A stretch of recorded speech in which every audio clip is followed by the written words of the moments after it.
At Tuesday's Senate Foreign Relations Committee hearing, Senator Ted Cruz grilled State Department official George Kent about alleged corruption by President Biden and his son Hunter. Questioning Kent over his past concerns about Hunter Biden serving on the board of Ukrainian energy firm Burisma, Cruz pressed him on whether or not there were ethical violations by the Bidens. Cruz has long been a fierce critic of the president's son, charging that his actions while his father was vice president included corruption and influence peddling. Democrats and the president himself have defended Hunter Biden, claiming GOP accusations are politically motivated.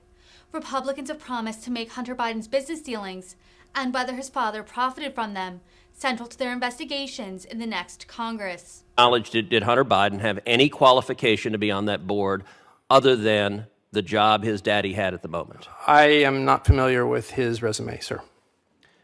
Okay. He was paid $83,000 a month by this Ukrainian oligarch. You're an expert in Ukraine. Have you ever been paid $83,000 a month? I'm a public servant, sir.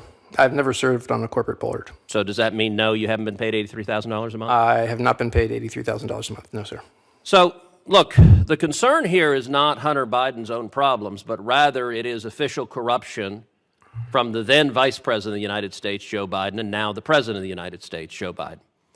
Let me ask you, while his son was on the board of Burisma making $1 million a year, did Joe Biden do anything that benefited the corrupt oligarch who was paying his son?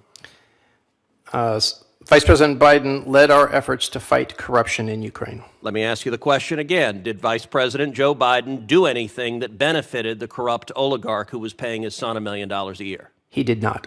He did not. Well, it's interesting. Someone who disagrees with you, Mr. Kent, is Joe Biden. And I want to read from what he said on January 23rd, 2018 at the Council of Foreign Relations. Quote, this is Joe Biden speaking.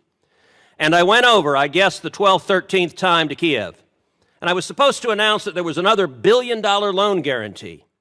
And I'd gotten a commitment from Poroshenko and Yatsenyuk that they would take action against the state prosecutor, the prosecutor that was investigating Burisma.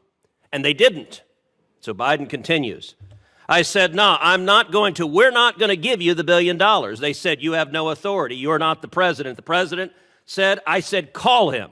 I said, I'm telling you, you're not getting the $1 billion. I said, you're not getting the $1 billion. I'm going to be leaving here, and I think it was about 6 hours. I looked at them and said, I'm leaving here in 6 hours. If the prosecutor is not fired, you're not getting the money. Well, son of a bitch, he got fired. Let me ask you something. Do you think Joe Biden holding $1 billion hostage to force the Ukrainian government to fire the prosecutor that is investigating the corrupt oligarch who's paying his son $1 million a year, did getting that prosecutor fired benefit that oligarch? Thank you, Senator Cruz. Senator Van Are you Hollen. going to allow him to answer the question, Madam Chairman? I am not going to allow him to answer the question. Why are you covering for the Vice President? Do you not want him to answer that question?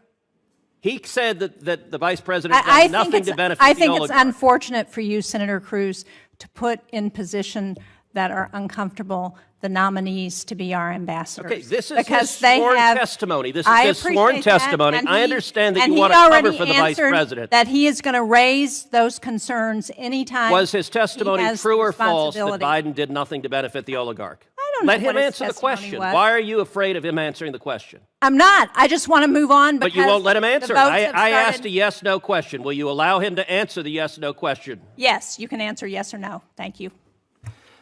The prosecutor who was fired by the Ukrainian parliament did nothing to investigate Zlochevsky, and everything that Vice President Biden, the State Department, and the U.S. Embassy did acted in good faith to reduce corruption and help the Ukrainian people. So firing him did not benefit the oligarch. Thank you, Senator Cruz. Senator Van Hollen. You're protecting the president well. Thank you.